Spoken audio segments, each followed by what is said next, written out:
बिस्मिल्लाहिर्रहमानिर्रहीम। अस्सलामुअलैकुम। आप देख रहे हैं यूट्यूब चैनल आम सी बातें। अगर तहरीक लब्बैक वाले मैदान में आ गए तो फिर सबकी टांगे कांपेंगी। बंदे के पुत्र बन जाओ, अल्लामा साद हुसैन रिजवी की बड़ी वार्निंग। इस वीडियो में हम इसी के मुतालिक बात करेंगे। नाजरीन कराम, आप जानते हैं कि शेखुपुरा में तहरीक लब्बैक के कारकुन ज़ैन को सिर्फ इसलिए शहीद कर दिया गया कि उसने ताजदार ख़त्म नबूवत का नारा लगाया था।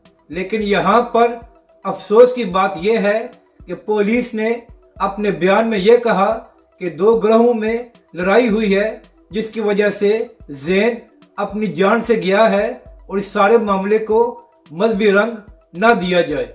तहरीक लब्बैक के सरबराह अल्लामा साद हुसैन रिजवी ने अपने शहीद कारकुन का जब जनाजा पढ़ाया तो वहाँ पर उन्होंने खिताब करते हुए कहा कि पुलिस को शर्म नहीं आई ये बात करते हुए कि ज़ैन की मौत दो ग्रोहों में लड़ाई की वजह से हुई है और ये नारे की वजह से मामला नहीं हुआ।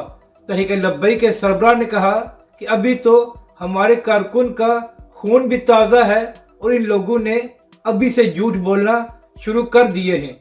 अल्लामा साद हुसैन रिजवी ने कहा कि अगर हमारे कारकुन की गलती होती तो हम खुद तस्लीम कर लेते, लेकिन ऐसा नहीं है। सब जानते हैं कि जब ताजदार ख़त्म नबूवत का नारा लगाया गया तो उसके बाद मुनकरीन ख़त्म नबूवत ने ज़ैन को शहीद किया है। अल्लामा साद हुसैन रिजवी ने कहा कि हम ये नहीं कहते कि पुलिस और इदारे हमारा साथ दें या हमारे साथ खड़े हों, लेकिन कम अज कम हक और सच की बात करें। तहरीक लब्बैक के सरबराह ने कहा इस वक्त हजारों कारकुन मौजूद हैं और उनके जज्बात भी उभरे हुए हैं, लेकिन हमने अपने कारकुनों को पुरअमन रखा हुआ है क्योंकि ये मुल्क हमारे बरू ने बनाया है और हम यहाँ पर खून खराबा या हालात को खराब करना नहीं चाहते। तहरीक लब्बैक के सरबराह ने तमाम इदारों से ये मुतालबा किया कि जिन लोगों ने ये हरकत की है उनको सजा दी जाए और आइंदा से इनको लगाम डाली जाए। अगर तहरीक लब्बैक पाकिस्तान मैदान में आई तो फिर सबको तकलीफ होगी और सबकी टांगे कांपना शुरू हो जाती हैं। तो इसलिए हमको पुरअमन रहने दिया जाए और पाकिस्तान के कानून पर अमल दरामद यकीनी बनाया जाए।